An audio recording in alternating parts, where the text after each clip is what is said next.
using the peeler in both directions. And using it in both directions, you're more efficient. So it doesn't have to be a race. You're going to naturally go faster.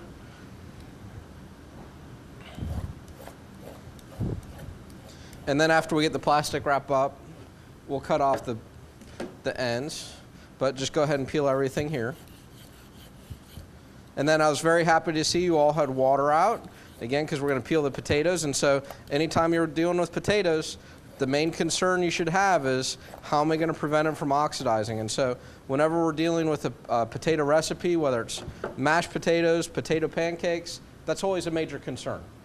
Because anytime it starts to brown or oxidize, it's immediately becoming something that we don't want.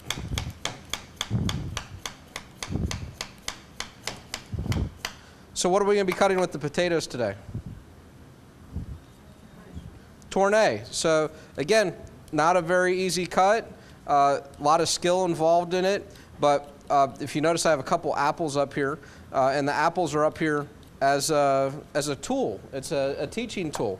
It's something that I thought about probably just in the last couple years and realized that the problem that most students have with cutting a tournée is really just the motion of the knife, cutting kind of like a semicircle curve, and that's not a very familiar motion, but peeling an apple with your paring knife accomplishes that same kind of curve, and it's a little bit more exaggerated than what you would use for a regular tournée, so you really get the feel for it. And so you want to master tournée, and you're not doing well at the end of class today with it, you're not feeling very confident. You guys like apples, right? Okay, maybe peel yourself a couple apples, get some peanut butter or caramel dip or whatever you like with it, and practice it that way. And by practicing that, you'll become more confident and more familiar with that motion, and you'll be able to continue on with it.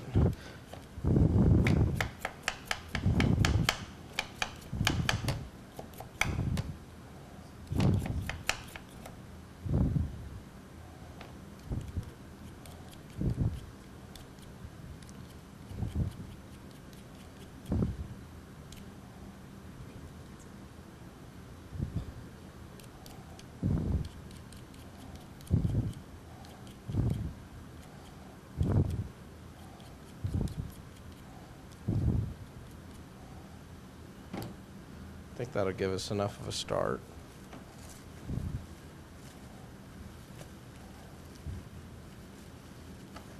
All right, just going to add a little bit more water to this, make sure they're covered.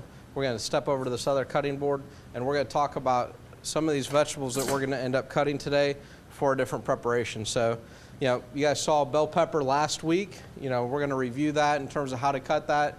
What we're going to do with our bell peppers today, we're going to dice the tops and the bottom, and we're going to slice the sides into strips. And we're going to use the strips for our stir fry.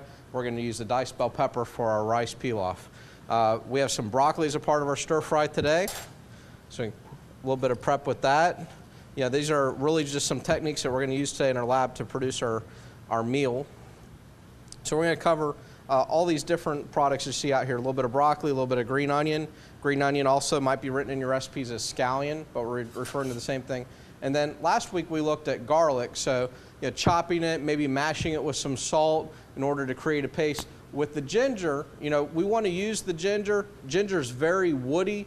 In fact, sometimes it's kind of knobby.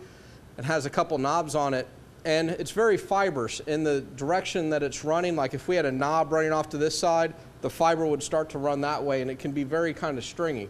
And so purpose, when we're dealing with ginger, you can use a grater, which kind of pulverizes it into a little paste, or you can chop it, but we're trying to get those long strands of fiber cut down into shorter strands so it makes it a little bit more edible.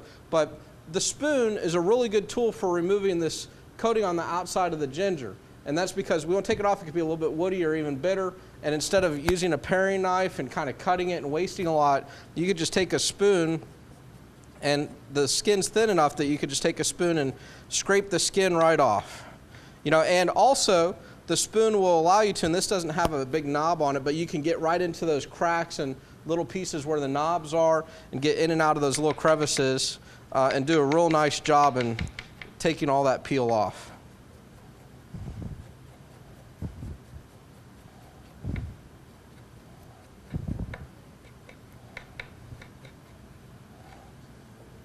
So there we have a little peeled ginger.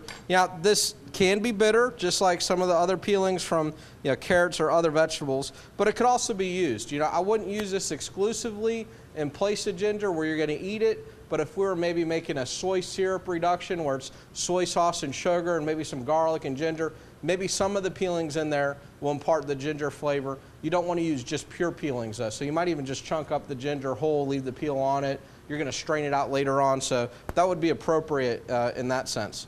So I'm just going to remove some of this so all of you can see what's going on. For the ginger now, we have all these little fibrous pieces, like I might be able to peel a piece down, but they're all running the length of this. So we're trying to just kind of like cutting meat. Sometimes you're looking to cut against the grain of the meat. We're looking to cut against the grain of this when we're chopping this up. So if I was just going to rough chop this or mince this by rocking on the tip of my knife, the first cut here might be cutting this into little rondelles or little thin slices as long as I'm going against the grain, of that ginger. So when I go to chop it down later on, we're shortening those little strands.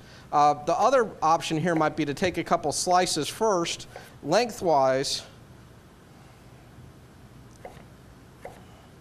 That way when we go ahead and start to slice against that fibrous grain, we already have like a little part of the mincing process started.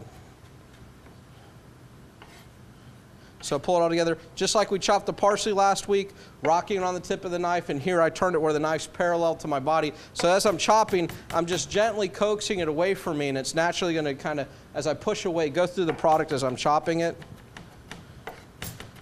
Notice my knife, it's still at a little bit of angle. I don't really have it completely parallel to my body. I'm just trying to keep with the natural angle of my wrist. And again, maybe after chopping a lot, you notice that you're like this. You go, oh, not proper form.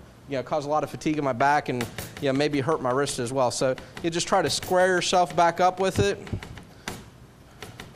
You can use your knife to move around the cutting board, and when you're wiping off your knife again, you want to make sure that you're careful and not cut yourself. But we could mince this really fine. I do like ginger. I like the flavor of it. Anybody ever bite into a big chunk of ginger? Somebody has? Yeah, kind of fiery. So usually with ginger, especially if we're using it for stir fry, you do want to mince it pretty fine, or you want to make sure that it's really cooked. It gets its heat, just like garlic gets its heat kind of from an enzyme. That gets a little bit destroyed through cooking, but in a real quick stir fry, it might not get cooked enough.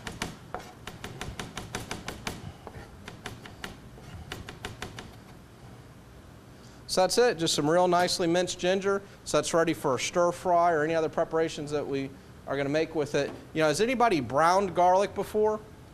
When it gets too brown, what's the flavor change to? Well, bitter. It becomes very bitter. And same thing with ginger, it becomes very bitter. So when you're stir frying with ginger and garlic, sometimes it's a real fine line. Like you might put it in the beginning with the oil so that the oil can start to get the flavor out. But soon thereafter, you're probably putting it in your vegetable. And if it's a very hot pan with a lot of oil in it, it might burn like instantly when you put it in there. So you kind of have to time it out. Or if we had a lot of vegetables we're stir frying, maybe choosing something like the mushroom that needs a lot of heat to it, maybe mix our ginger and garlic with the mushroom if we're cooking it in batches. So that way you don't have that chance of burning it. Because that's the one thing you're trying to avoid with your ginger and garlic. Certainly going to be unappetizing and not something you want to showcase. With our little, what are these? Okay, these are little snow pea, and a lot of times these already come in where they're cleaned, where you could just take that little fibrous end off of it. We're going to use these with our stir fry, and we're going to end up blanching these. But so I guess we're going to cut most of our vegetables for a stir fry into strips. And so that's like size, looks the same. We're going to cut these into strips. The purpose for cutting into strips is just so it's more appealing in the way it looks, not necessarily in the cooking. Sometimes you cook things like size so that they cook at the same rate. We're going to end up blanching these just like the broccoli and shocking them so that way they'll be ready to enter in our stir fry at the end. But with this, we're going to kind of roughly stack these up, kind of like what we did with the shiitake mushrooms last week, and using your knife, your hand as a guide hand, using that claw. Is this proper? Like in terms of the what's wrong with it? Anything? That's good. I got my hand in a claw form, my thumbs tucked under. My knife's at that 45-degree angle that's natural to my wrist. If it was like this, where my thumb's sticking out, You know, that's a no-no. Yeah, that's a bad habit where that knife slips, it's going to get away from you and maybe cut your thumb. Yeah, so there we've cut this into some strips. There might be a couple pieces we need to tear apart, but now this is going to look like the other strips that we're going to have from our other vegetables in the stir fry, and it's going to look a little bit more appealing with our preparations.